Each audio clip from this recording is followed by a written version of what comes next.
이제 아담과 하와가 하나님의 말씀을 따르지 않았어요. 그럼 어떻게 하는 게 맞을까요? 어떻게 하는 게 맞을까요? 이 부분에 두 가지를 이렇게 생각할 수가 있는데, 하나님 사랑이시라고 했는데, 하나님이 사랑이시라면은 용납해 주는 부분이 있어야 되는 거 아니에요? 용서하는 것을 해줘야 되지 않을까? 이렇게 하는 거하고, 다른 하나는 하나님 말씀대로 당연히 판정을 해야 된다. 이렇게 가는 겁니다. 어느 쪽이 더 좋으세요? 일반적으로 신앙이 없는 분들의 입장에서 이렇게 약간은 이제 반기독교적 입장에서는 이렇게 얘기하죠. 선악과를 먹었다고 해서 하나님께 그렇게 하시는 것이 말이 돼? 이렇게 얘기가 되고, 신앙을 가지고 있는 분들의 입장에서는 두 번째로 얘기합니다. 당연히 말씀대로 아담과 하와를 판정하는 것이 맞다. 이렇게. 오늘 우리 지금 설교 제목이 복수의 칼날입니다. 좀 그렇죠. 제목이 그렇지만, 왜냐하면 이 판결은요, 어떻게 되든 이게 굉장히 어려운 부분이에요. 매우 어렵다는 거예요. 자, 어떻게 보면은 아담은 하나님의 계획을 망쳤어요. 망쳐놨어요. 완전하게 그냥 망쳐버렸어요. 내가 자녀를 열심히 키웠는데 이 자녀가 나중에 커갖고 내 인생 자체를 망치는 거예요. 내 인생을. 그런 거하고 어쩌면 이게 잘 좀 비슷하게 할 수 있는데, 정성을 들였어요. 애정을 듬뿍 담아서 최고의 것으로 최상의 모습으로 대해줬어요. 아담을. 근데 배신을 했어요. 이런 상황을 우리가 만난다면 어떻게 하시겠습니까? 만약에 내가 이런 상황이 있다면. 자, 아담에 대한 원망과 분노가 생겨나는 것이 그게 어떻게 보면 일반적일 수 있어요. 그렇죠? 자, 선악의 열매를 먹었다는 건 하나님을 배반하게 되는 거죠. 배반하는 거예요. 우리가 드라마, 영화에서 이런 표현이 나왔잖아요. 내 등에 뭐를 꽂아요? 네, 그러니까 내 등에다가. 이게 안 보이잖아요. 내가 안 보일 때. 그토록 믿고 신뢰하고 모든 걸 맡겨 주었어요. 근데 나를 배신하는 사람에게 어떤 판정을 내리시겠냐는 거죠. 복수를 해야 될까요? 복수. 자, 만약에 하나님께 복수의 칼날을 가지고 아담을 대하시면 그럼 어떻게 될까 하는 거예요. 우리가 어떤 일에 대해서 원망과 시비로 이게 따져 물을 때가 있어요. 어떤 일들에 대해서. 근데 그런 경우는 내 안에 아직 풀리지 않는 어떤 분노가 자리하고 있기 때문에 사실 그런 행동이 나옵니다. 계속해서 뭔가를 따져 물을 때 그 안에 있는 풀리지 않는 원망과 시비가 있는 거는 아직 내 안에 분노가 남아있다. 그 에베소서 이런 말씀하시잖아요. 분을 내어도 죄를 짓지 말며 해가 지도록 그 분을 품지 말라고 하신다. 또 성경에 이런 말씀 있잖아요. 내 원수를 사랑해라. 이런 얘기 말씀도 있어요. 자, 그렇다면 하나님은 약속을 지키지 않고 하나님을 배반한 아담을 그래도 사랑하시는 걸까요? 아니면은 사랑하지 않으시는 걸까요? 여러분, 이 드라마, 영화의 모든 주제에 뭐가 핵심적인 게 있어요? 이 복수라는 게 있습니다. 굉장히 중요한 주제예요. 예전에 이렇게 중국 영화 우리 저 어렸을 때만 이렇게 TV에 가끔 나오면 다 무슨 소재예요? 다 복수예요, 복수. 어렸을 때 내 부모를 잃었는데 원한을 품고 막 열심히 해서 나중에 그 안갚음을 해준 주제들. 약간 뭐 코믹하게도 그리지만 거의 대부분 그런 주제들. 근데 사람들이 왜 이런 주제에 대해서 반응할까 한번 보시면 원망 시비가 끊이지 않는 것이 인생의 삶에서 만나게 되는 사연들이라는 거예요. 사람마다 인생에 사연이 없는 사람은 없는데 원망하는 마음, 분노하는 마음, 나를 배신했어? 나를 배반했어? 이런 아픔과 슬픔, 고통에 대한 상처들을 가지고 있다는 거예요. 이걸 가지고 있다는 거예요. 근데 이것은요, 인생을 외롭게 만드는 요소가 됩니다. 내 인생을. 하나님께서 아담을 향하여 만약에 네가 잘못했으니까 너의 잘못에 대한 대가를 내가 치르게 하겠다 해서 만약에 복수로 만약에 판정을 내리신다면요, 아담은 외로워지는 거예요. 외로워집니다. 비참해지고 불행해지는 거예요. 아담이 한 행동이 있으니 당연히 그런 판정을 받아도 된다고 한다면 인류의 모든 사람에게는요, 어쩌면 희망이 존재하지 않는 거예요. 우리 모두는 아담과 같은 모습을 가지고 있기 때문에 그런 거예요. 내가 아닌 타인에 대한 평가에서 우리는 그냥 냉정할 수 있어요. 저 사람은 당연히 저렇게 돼야 돼. 이렇게 할 수 있는데 정작 내가 만약에 당사자 입장이 된다면, 내 자녀가 그 자리에 간다면, 내 부부치가 그렇게 된다면요, 입장이 달라진다는 거예요. 내가 아담의 자리에 만약에 내가 있어요 지금. 근데 하나님이 나를 어떤 이 판단을 재판을 내려주셔야 된다면, 그럼 내가 하나님 앞에 난 어떤 마음을 가지고 이렇게 서게 될까요? 하나님 뜻대로 하십시오, 이렇게 얘기할 수가 없다는 거예요. 우리들이 살아가는 세상은 이 사랑이라는 주제보다는 어쩌면은 원망, 시비, 불평, 분노, 이것들이 삶의 깊숙이 다 들어와 있습니다. 이게 안에 들어와 있어요. 그러니까 풀리지 않는 갈등들이 있고요. 외면하고 싶은 사람들이 있어요. 살다 보면은 저 사람 얼굴 보고 싶지 않아. 관계하고 싶지 않은 상처들이 있다는 거예요. 나도 모르게 미움이 있고 시기가 있고 원망이 터져 나오는 일들을 가지고 있다는 거예요. 그 흔적들, 그것이 치료된 분들도 많이 계시겠지만, 그러니까 내 안에 풀리지 않는 이 분주의 흔적들이 있을 때 그의 유사한 일들이 자꾸 만나게 되잖아요. 그럼 그것들이 나타나요. 내가 욱하고 내가 막 이렇게 열릴 때도 그런 거거든요. 그러니까 사랑의 아픔을 우리가 이제 다 경험해 보시겠지만, 뭐 좋은 사랑을 이별하는 거 그거야 이제 큰 저희가 아니지만, 내가 믿고 신뢰했어요. 근데 나를 배신한 거예요, 나를. 흔한 말로 어떻게 하고 싶어요? 정말 그냥 어떤 대세의 말처럼 그냥 어떻게 하고 싶어요? 그냥 죽이고 싶은 이런 마음이 드는 거예요. 근데 요즘에 그것을 어떻게 행동으로 옮긴다고? 요즘 시대는요. 그러니까 이게 굉장히 무서운 시대라는 거예요. 내가 원망이 있고 내가 분노가 있는데 그걸 행동으로 옮겨버려요, 그냥. 자신이 느끼는 감정 그대로 그냥 표출하는데 그게 잘못인지로 모르고 한다는 거예요. 이 분노에 대해 원망, 시비에 대해 안갚음을 돌려주면 뭔가 풀어질 것 같아요. 뭔가 해결될 것 같아요. 자, 원수를 사랑하는 거 이거 쉬울까요? 내 왼밤을 치며 오른밤을 돌려대라 말씀하셨는데 그런 게 쉽냐 이거예요. 이 복수는 또 다른 복수를 불러옵니다. 그러니까 분노의 씨앗은요 다시 분노를 낳게 돼요. 그러니까 어떤 씨를 심냐에 따라서 그게 나타나죠. 그래서 복수는요 칼 날 것 같다. 휘두르면 상대만 다치는 게 아니라 내가 다쳐야 돼요. 복수는 그런 거예요. 그래서 원수를 사랑하라고 얘기하시는 겁니다. 원수를 사랑하는 것이 결과적으로는 나를 지키는 거예요. 원수에게 안갚음을 갚아주면 통쾌할 것 같은데, 기분이 너무 좋을 것 같은데, 그러면 나도 동일하게 또 다른 원수를 만드는 거예요. 그 상대방이 나를 입으로 마음으로 생각으로 나를 어떻게 대하겠습니까? 나를 원수같이 대하겠죠. 그렇게 되면 원망과 시비가 끊어지지 않는 거예요. 하나님은 아담의 행동에 대해서 복수를 하시는 걸까요? 사랑을 하시는 걸까요? 자, 아담에게 복수를 하시려면 어떻게 하면 돼요? 아담을 잠들게 하면 돼요. 깨어나지 못하도록. 무슨 의미인지 아시겠죠? 그냥 없어지게 하는 거예요. 그게 복수가 돼요. 그러면 하나님이 약속을 어긴 것에 대한 복수가 이루어질 수 있다 이거예요. 아담을 아예 그냥 없애는 거예요. 아담. 자, 그러나 사랑을 만약에 하시는 거라고 하면요, 이게 잠들게 하시면 안 돼요. 절대 없애면 안 된다 이거예요. 아담이 더 이상 존재하지 않도록 하시면 안 되는 거예요. 왜 그럴까요? 아담을 창조하신 목적이 사랑이기 때문에 그런 거예요. 그러니까 이게 굉장히 어려운 문제.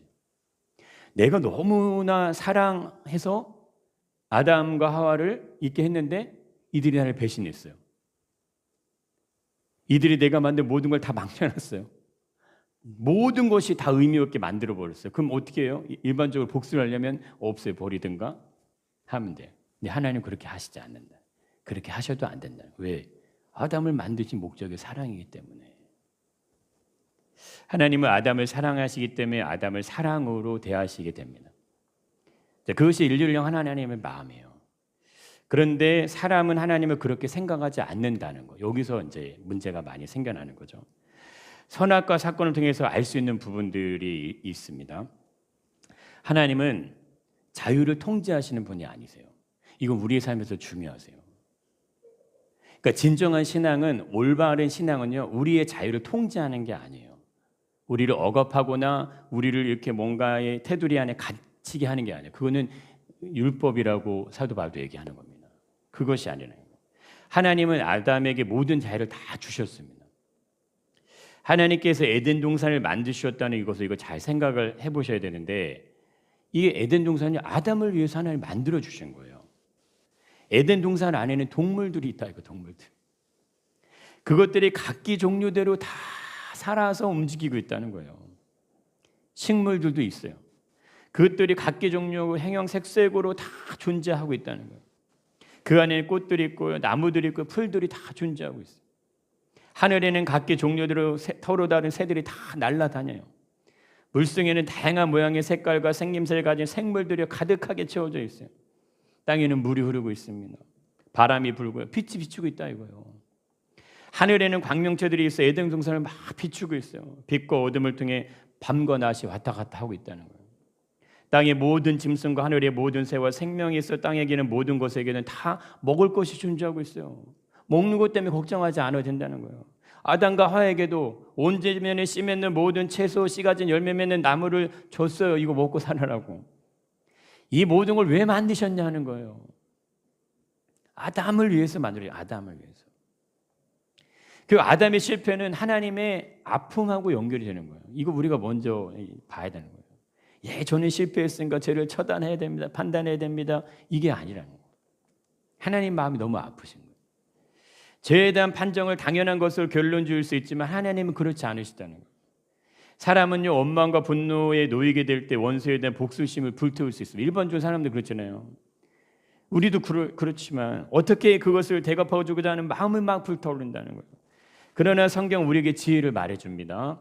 해가 지도록 분을 품어서는 안 된다는 거예요. 오히려 적극적으로 원수를 사랑하라고 가르친다. 참 이게 묘한 지혜라는 거예요. 에덴 동산은요, 아담만 위한 것이 아니죠. 지금 인류의 모든 사람들이 이걸 다 누리고 살아가고 있다는 거예요. 하나님께서 만들어주신 모든 자연환경 속에 다 살아가고 있어요. 바람이 막 불어옵니다. 바람이 어떻게 생겨나서 부는지 우리는 몰라요. 바람이 어떻게 생겨 부는지. 뭐 이렇게 기상학적으로 막 얘기할 수 있지만요, 바람이 불지 않으면, 바람이 생겨나지 않으면 어떻게 할 거냐 이게. 어디서 불어서 어디로 가는지 모르지만 바람은 막 불고 있어요. 바람이 지금도 막 불고 있어요. 물이 흐르고 있습니다. 공기가 존재하고 있어요. 생명을 보존할 수 있는 모든 양식들의 땅에서 바다에서 막 나오고 있어요. 우리 수요일날 전사님도 얘기하시지만 어떻게 꽃들이 그렇게 막 다 색깔이 다양하냐 이거. 이해가 안 된다고 얘기하셨는데 맞아요. 이해가 안 되는 거예요. 우연이라면요, 색깔이 다양할 이유가 없는 거예요. 다양한 꽃의 종류가 있어야 될 이유가 없어요. 동물들도 그렇습니다. 왜 다양한 동물들이 수만 종이 있어야 될 이유가 뭐가 있어요? 없는 거예요. 그런데 어떻게 그렇게 아름다운 것들이 다양색색으로 존재하냐 이거예요. 하나님이 지으신 모든 것을 보시니 보시기에 심히 좋았다 이렇게 표현하시잖아요. 우리가 보기에도 너무 좋다 이겁니다. 세상이 얼마나 위대하고 아름다운지 우리가 한번 눈을 열어 가만히 보세요. 모든 만물이 그냥 우연하게 존재하는 것이 아니라면 모든 것을 만들어내신 분이 계시다면 이게 얼마나 좋냐 이거. 이게 얼마나 좋냐. 이게 얼마나 기쁘냐 이거예요. 이것이 너무 좋은 거예요. 만물이 그냥 주인이 계시는구나. 그럼 뭐 나에게도 나의 주인이 있구나. 동물, 식물, 꽃들도 다 주인이 있고 새들도 나무들도 그냥 우연히 존재하는 것이 아니라 모든 것이 다 의미가 있다는 의미가. 그 우리 인생도 그런 거 아닙니까? 너무나 소중하고 존귀하고 영광스럽게 하나님께 직접 만들어내셨다 이거예요. 세상적 가치의 기준대로 나를 평가하는 그건 하나님의 기준이 아닙니다. 하나님의 말씀을 어기고 절대 하지 말아야 될 일이 행한 아담과 하와를 향한 어떤 판정에서 하나님이 복수의 칼날을 탁 들이밀면요, 그럼 어떻게 되는 거예요? 그 원망과 분노가 사그러지지 않는 거예요. 근데 하나님은요, 사랑의 판정이라는 것을 기준한다 이거예요. 사랑하기 때문에 판정을 내리신다. 심판이 경기 중에 공정의 판정을 내리는 것처럼 모든 만물을 하나하나 하나님께 디자인하시고 프로그램하셔서 만들어냈다고 한번 생각해 보십시오. 나라는 존재, 내가 그렇게 우연히 이 땅에 존재하는 것이 아니라면, 나를 위해서 이 모든 만물이 존재하고 있다면 이게 얼마나 놀랍냐 이거예요. 에덴 동산의 과거의 일을 해석하면서 그래 그때는 정말 좋았던 곳이구나 이렇게 하라고 써 있는 게 아니라는 겁니다. 모든 생명체가 지금 우리 눈에 그대로 다 보여지고 있어요. 살아서 움직이고 있고요. 우리 눈에 펼쳐지고 있어요. 광명체는 그대로 하늘 우주 공간에서 이 땅을 비추고 있어요. 그대로 하나님 말씀대로. 동물 생물도 각기 종류대로 씨 가진 열매 맺는 나무 각기 하나님 말씀하신 대로 가축들 땅에 기는 모든 건데 그대로 하나님 말씀대로 그대로 다 존재하고 있어요. 꽃들도 나무들도 풀들도 새들도 곤충들도 이게 어떻게 다양하고 자체로운 모습으로 존재하냐 이거예요. 사람만 그런 줄 알았는데 그렇지 않아요. 꽃들도 다 각자가 다 다르다 이거예요. 다 다르다 이거. 다 고유의 색이 있고 모양이 있다 그래요. 각자의 모양과 모습을 고유하게 가지고 있어요. 그걸 어떻게 부인하시겠습니까? 세상의 철학과 지식과 학문이 인류의 각 문명이요 하나님이 계시지 않다고 확신을 가지고 막 말을 합니다. 그래도 인간의 삶의 절대적인 것들은요 이미 우리 삶의 전부로 존재하고 있어요. 전부로. 인간이 만들어 놓은 어떤 이 과학의 문명이 세상의 모든 걸 만약에 없앤다고 한번 생각해 보세요. 그럼 인간이 살 수 있을까요? 살 수 있어요. 이게 놀랍다는 겁니다. 우리가 이 세상에 만들어 놓은 모든 것들이 다 사라져도 인간이 만드는 모든 게 사라져도 살 수 있다는 거예요. 그러나 무엇은 안 될까요? 자연을 제거하면 인간은 살 수가 없어요. 공기, 바람, 빛이 사라지게 된다면 땅에 존재하는 생명체들이 만약에 사라지게 된다면 하늘의 광명체들이 빛을 비추지 않는다면 지구가 자전거 공전을 멈추면요 인류는 살아갈 수가 없어요. 그래서 뱀의 존재 의미를 이해하는 것이 중요해집니다. 분명 하나님과 우리 사이를 가로막는 역할을 하는 것들이 있다는 거예요. 하나님을 믿지 못하도록 하나님을 말씀을 온전히 신뢰하지 못하도록 하는 여러 가지 유혹들이 우리 삶에서 존재하고 있다는 거예요. 그 유혹들이 사실적으로 받아들여지면 결국은요 그것들로 인해서 오해가 생겨요. 신뢰에 대한 부분들이 문제가 생기는 거예요. 결국 하나님을 인정하는 것에서 어려움이 느껴져요. 내 삶의 모든 영역에서 하나님을 인정하는 것에서 어려움들이 생겨납니다. 그 내가 돈이 없으면요 돈 때문에 염려하는 것 때문에 하나님께 못 나가요. 내 몸이 아프면 내 몸 때문에 하나님께 못 나가요. 내 자녀의 문제가 생기면 자녀 문제 때문에 하나님께 못 나간다 이거예요. 그렇게 되면 어떻게 점점점 멀어지게 됩니다. 그것이요 세상적인 학문이 될 수 있어요. 지식이 되고 철학이 되고 이성이 될 수 있어요. 세상의 학문은 하나님을 인정하지 않습니다. 세상은 하나님을 인정하지 않아요. 지식적이고 이성적인 사람들일수록 하나님을 인정하는 것에 어려울 수 있다는 거예요. 근데 여기는 이유가 다 있어요. 세상의 철학과 이성과 지성은 인간이 모든 것의 주인이라는 사실을 논증하고 증명하는 쪽으로 그렇게 발전해 가는 거예요. 근데 이것이 어떻게 가능할까 할 때 뱀이 그 역할을 하는 거예요. 뱀이 왜곡되게 거짓되게 속임수를 가지고 만들어내면 모든 것에서 주인이 사람이 되는 것처럼 그렇게 만들어진다 이거예요. 논리적으로 이성적으로 지성적으로 충분히 그럴 만한 이유와 타당성이 존재하는 것처럼 그렇게 만들어가면 사람들은 다 그렇구나. 이 지구가 그냥 우연히 생겨났구나. 다 진화했구나. 이 지구도 은하계도 다 진화했구나. 동물도 진화했구나. 생물도 진화했고 인간도 원숭이에서 사람이 됐구나. 이렇게 다 얘기한다는 거예요. 우리 인생도 한번 그렇지 않을까 보세요. 하나님의 존재 의미를요 만약에 우리 인생에서 지워버리면 어떻게 되는 거예요? 그럼 내가 주인이 되는 거예요. 내가. 그런데 하나님이 주인이 되셔도 세상은 그대로 있습니다. 내가 주인이 돼도 세상은 다 그대로 있어요. 별다른 것을 느끼지 못할 때 사람들은 내가 주인된 인생을 그냥 선택한다 이거예요. 아담이 선악과를 먹었는데요. 에덴 동산 그대로 있는 거예요. 달라진 게 하나도 없어요. 그래서 하나님께서 아담이 선악과를 먹었어도 에덴 동산을 그대로 두지 않으시고 어떻게 합니까? 그를 내보내서 쫓겨나게 하신다는. 왜 그들이 에덴 동산에 쫓겨났을까요? 그냥 있으면 자신들이 하나님인 줄 알고 산다 이거예요. 자신들이. 내가 에덴 동산의 주인인 것처럼 알고 산다. 인생의 주인이 나인 것처럼 그렇게 내가 생각하고 산다 이거예요. 내가 내 인생에 나에게 주어진 자유니까 내 마음대로 인생을 살아간다 이거예요. 그렇게 살게 된다는 거예요. 그냥 그곳에 있으면요 아담은 자신이 그냥 하나님이 좀 살게 된다 이거예요. 그럼 어떻게 하나님이 지워지는 거예요? 하나님의 존재 의미가 점점점 없어지게 됩니다. 이 시대가 우리가 오늘날 살아가고 있는 이 시대가 그래서 가장 어렵게 만나고 있는 문제가 바로 이것이라는 거예요. 사랑은 일방통행이 아닙니다. 그냥 덮어놓고 용서해 주시는 게 아니에요. 절대적인 기준이 있는 거예요. 자녀들은 부모를 존경하고 공경하고 사랑할 수 있도록 가르쳐야 되는 거예요. 그게 이제 기준이 됩니다. 가족 안에서 예를 들자면. 그러면 내 이웃에 대한 이해가 생겨나요. 내가 소중하면 타인이 소중하다는 사실을 배울 수 있어요. 그렇게 되면. 이 세상에 뭐가 왕성해? 왕따가 왕성하잖아요. 이게 학교 안에서 왕따가 있는 게 아닙니다. 이미 사회 전반에 걸쳐서 이런 문화들이 다 스며들어 있어요.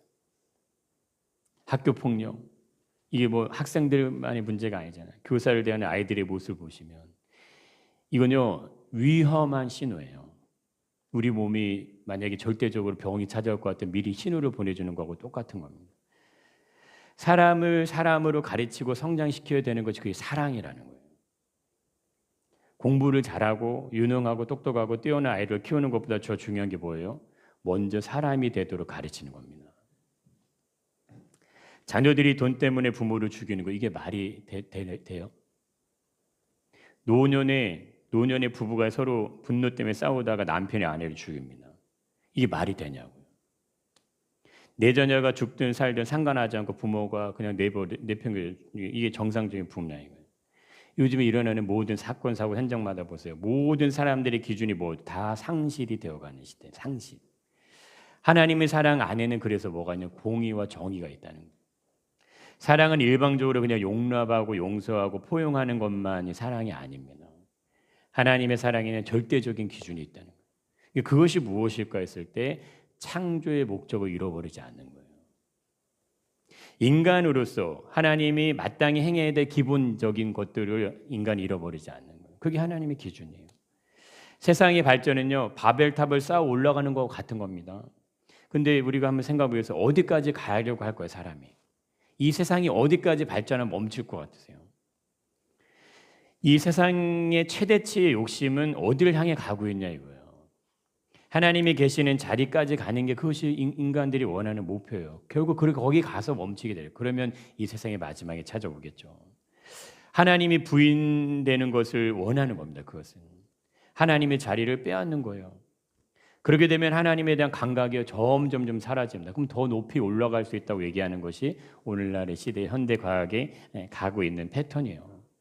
뱀이 아담과 하와를 하나님으로부터 분리되려 유혹하는 거고 동일한 거예요. 자, 이거는 왜 유혹할까 이걸 먼저 생각하셔야 되죠. 그 자리를 누가 빼앗는 겁니까? 뱀이 빼앗는 거예요. 하나님과 아담 사이를 분리되도록 해서 그 자리를 빼앗는 존재. 자, 어떻게 하면 그 자리를 빼앗을 수 있을지를 알고 접근한다 이거예요. 아담과 하와는 전혀 모르고 있는 무엇인가를 자신들이 알고 있는 것을 얘기해 주는 것처럼 그렇게 속임수를 가지고 갖고 온다 이거예요. 꼭 알아야 될, 반드시 알아야 될 어떤 정보를 그래 알려주는 것처럼 가면을 쓰고 온다 이거예요.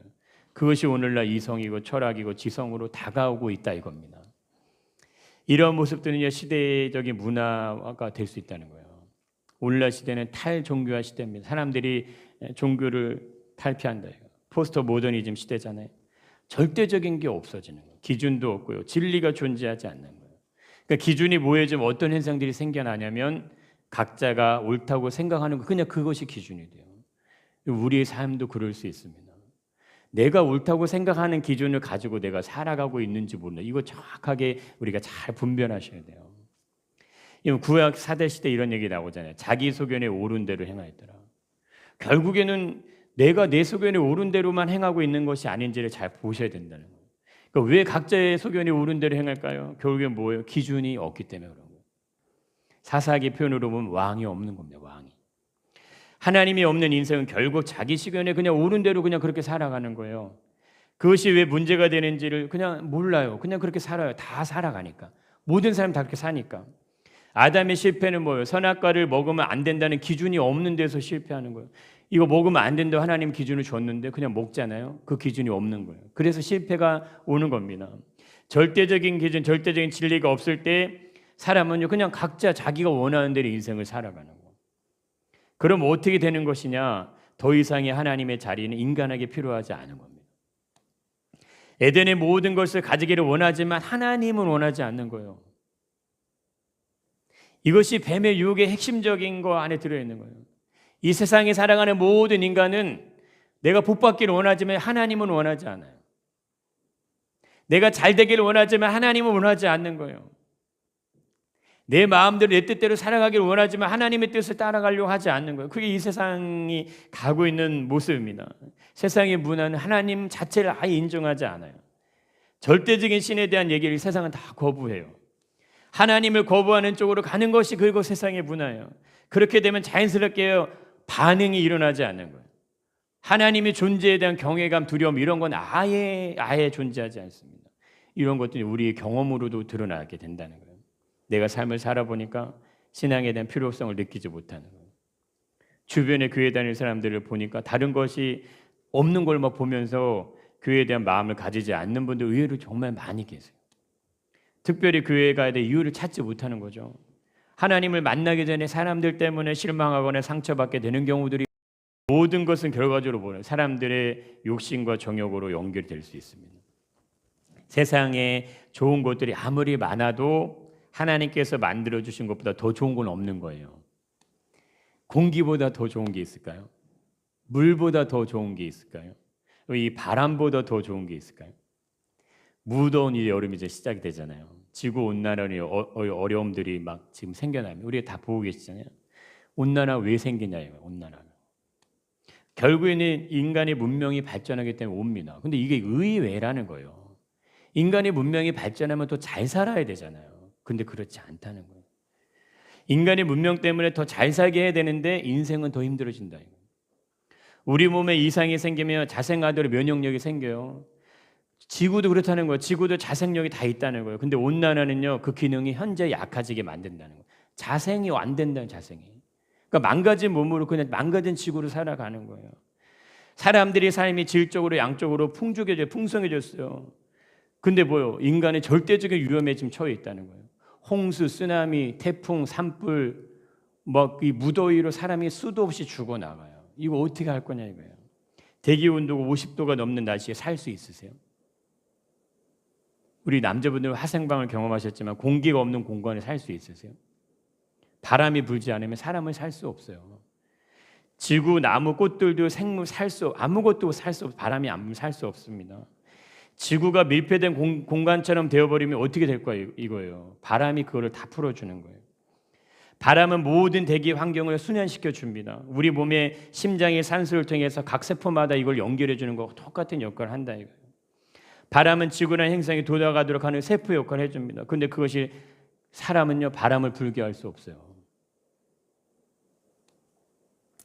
아담을 향한 하나님의 사랑이 공의와 정의로 나타나게 될 때 어떤 판단이 내려지게 될까?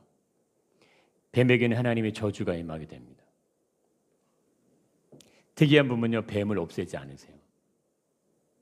근데 그렇게 뱀의 존재를 완전히 없애버리지 않으신다는 거, 이게 특이하다는 거죠.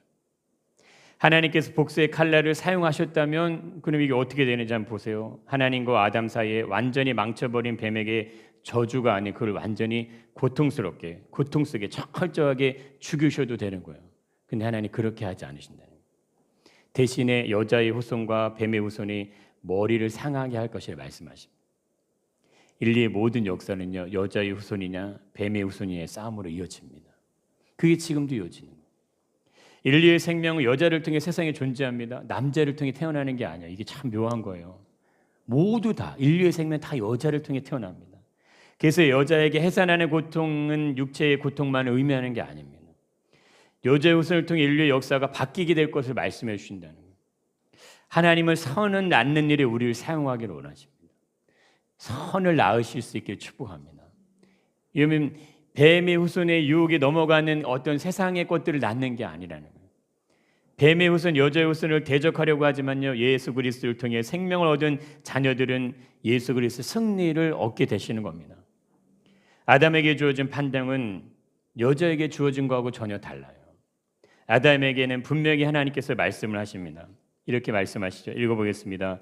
내가 내 아내의 말을 듣고 내가 내게 먹지 말라 나무의 열매를 먹었은즉 땅은 너로 말미암아 저주를 받고 너는 평생을 수고하여 그 소산을 먹으리라. 뱀에게도 여자에게도 하지 않았던 말씀. 내가 내 아내의 말을 듣지 않았느냐. 내가 너에게 먹지 말라고 얘기했는데 그 열매를 내가 먹었지 않느냐. 이렇게 얘기해 주십니다.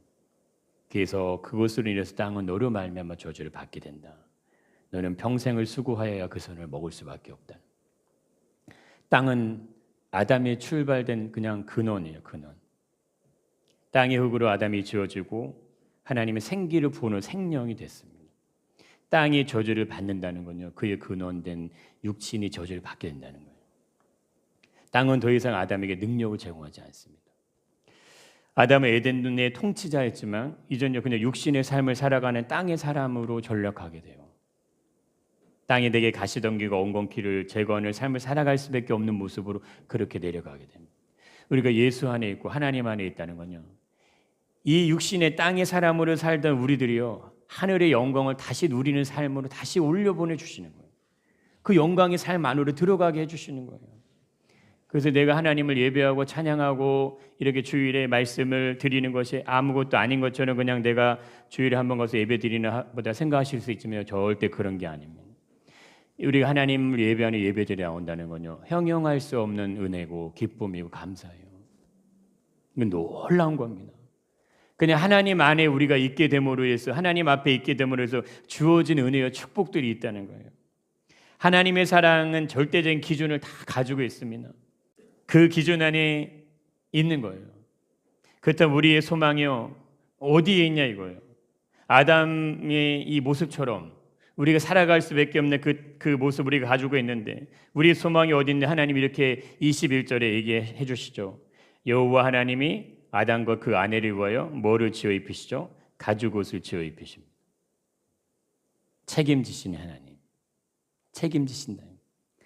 우리는 분노의 칼날을 휘둘러서 상대방을 없애려고 하지만요 하나님은 끝까지 책임지신다. 희망이 사라진 것처럼 보이지만요 아담에 대한 마음을 버리지 않으신다. 이것이 하나님의 사랑이라는 거예요. 하나님의 사랑은 그의 절대적인 기준을 가지고 있는데 아담의 실패에 대한 올바른 판단은요 복수로 이어지지 않는다. 하나님 우리를 복수하시기 위해서 천국과 지옥이 있는 게 아닙니다. 예수 믿지 않는 사람들은 당연히 지옥에 들어가는 걸 당연하다고 말씀하시면 안 되세요. 본래 우리도 다 지옥에 갈 사람들이라는 거예요. 본래 우리도 다 천국에 들어갈 수 있는 자격이 전혀 없는 사람들이에요. 지옥에 가는 사람들 때문에 아파하고 눈물을 흘리고 고통스러워하는 게 그게 하나님 마음이라요. 사랑 안에는 공의와 정의가 들어있습니다. 아담과 하의 실패는 결국 인류의 실패죠. 아담과 하의 잘못은 모든 인간의 잘못을 다 연결된다. 그래서 하나님께서 인류를 구원하시기 위한 방법으로 여자의 후손을 보내주신다는 거예요. 아담의 실패한 일 때문에 여자의 후손은 그것을 완성하도록 하신다 이겁니다. 그런즉 한 범죄로 많은 사람이 정죄 이른 것 같이 한 의로운 행위로 말미암아 많은 사람이 의롭다 하심을 받아 생명에 이르게 하시다는 거예요. 한 사람이 순종하지 아니함으로 많은 사람이 죄인이 된 것처럼 한 사람이 순종함으로 많은 사람이 의인이 됐다 이겁니다. 세상에는 선이 존재하지만요 악도 함께 존재합니다. 지금 우리가 살아가는 세상이 그렇다는 거예요. 그럼 우리에게는 어떨까요? 알고 있다면요 쭉정이도 있는 거예요. 우리의 삶에도 선이 있지만 악도 우리 마음에서 항상 싸움을 벌이고 있다는 거예요. 선한 마음도 우리 안에 99%가 있고 악이 1%만 남아있다고 한다면 그러면 어떻게 되는 것일까요? 그래서 바울도 이런 고백을 하죠. 읽어보겠습니다. 그러므로 내가 한 법을 깨달았노니 곧 선을 행하기 원하는 나에게 악이 함께 있는 것이로다. 바울도 자신이 이렇게 얘기해요. 내 안에 내가 선을 행하기 원하지만 내게 악이 함께 있네. 오호라 나는 정말 공고한 사람이다. 이 사망의 몸에서 누가 나를 건져내랴. 이런 탄식을 한다 이거예요. 우리 안에 항상 이 두 가지 싸움이 항상 벌어지고 있는 거예요. 그래서 로마서 8장에 선포하는 겁니다. 뭐라고 선포하십니까? 한번 읽어보겠습니다. 그러므로 이제 그리스도 예수 안에 있는 자에게는 결코 정죄함이 없나니. 이걸 선포하시는 거예요. 여러분 우리가 우리의 삶의 모든 것을 다 해서 살아도 우리는 여자의 후손에 들어갈 수 있는 자격을 얻을 수 있는 자들이 아니에요. 뱀의 이 아담이 마주한 이 하나님의 판정 안에 우리는 그대로 다 들어가는 사람들이에요. 하나님 우리를 없애진 않으셨어요. 우리에게 금방 어떤 일들이 막 벌어지게 하진 않으셨어요. 내가 자유가 있어요. 내가 원하는 대로 다 삶을 살아요. 그러나 하나님의 판정은 이미 우리 안에 있는 거예요. 우리 인생의 마지막 죽음이라는 그 종착점에 갔을 때 하나님의 판정은요 드러나는 것뿐이에요. 나타나는 것뿐이에요. 모든 인간이 그걸 다 가지고 있습니다. 세상이 그걸 다 거부한다 할지라도 우리 모든 사람들은 결국 하나님의 판정 안에 들어있는 거예요. 이미 심판에 우리를 판정했어요. 아담의 후예로. 그럼 어떻게 하시겠냐 이겁니다. 우리에게 선함도 없고 더 이상 정의도 없으며 공의도 없으며 하나님의 뜻을 행할 수 있는 모든 것들이 다 사라진 상태, 그게 아담의 상태예요. 오라 나는 공고한 사람이다. 이 사망의 몸에서 누가 날 건져내랴. 이 탄식이 우리 모두에게 있는 겁니다. 이것을 이기게 하시기 위해서, 이것을 해결하시기 위해서 한 사람이 순종하심으로 우리에게 의인이 될 수 있는 자격을 주셨습니다. 한 사람이 의로운 행위로 말미암아 새로운 생명을 얻게 된 것이에요. 그 생명의 은혜를 온전히 누리시기를 축복합니다. 그리스도 안에 있을 때만 사망의 법에서 생명의 법으로 해방을 맞는 거예요. 다른 방법이 존재하지 않습니다. 해방의 은혜를 누릴 수 있는 특권, 그건 그리스도 안에 있는 거예요. 예수님 안에 있어야지만 그걸 누리실 수가 있는 거예요. 예수 안에서 행할 때 여자의 족보에 속하게 되시는 겁니다. 그 은혜를 누리시기를 축복합니다. 우리 모두가 오늘 이 아담의 복수의 칼날을 보는 이유가 있어요. 본래 우리는 하나님의 심판, 하나님 판결 앞에 놓일 수밖에 없는 자녀들이라는 거예요. 그러나 하나님은요, 그걸 바꾸시는 거예요. 하나님의 사랑으로 그리스도를 통하여서 우리의 연약함과 우리의 잘못을 묻지 않으시고 바꾸시는 거예요. 더 이상 우리가 아담에 속한 자로 살아가지 않을 수 있도록, 한 의로운 행위로 말미암아 의로운 자녀가 될 수 있도록 우리에게 구원하시기 위해서 예수님이 오셨습니다. 해방된 자녀들은요, 전신을 씻어야 될 이유가 없어요. 그래서 예수님 베드로에게 얘기하시잖아요. 발만 씻으면 된다. 이러면 그리스도 안에서 이미 우리는 의로운 자녀들이 됐어요. 이 의로운 자녀들이 삶에서 선악과 앞에서 주저하는 아담과 같이 가시면 안 되고, 예수 그리스도의 승리를 온전히 외치는 하나님의 자녀들로서 예수의 제자로 살아가시길 축복합니다. 그게 우리가 가야 될 길이에요. 그것이 우리에게 하나님 원하시는, 기대하시는 거예요.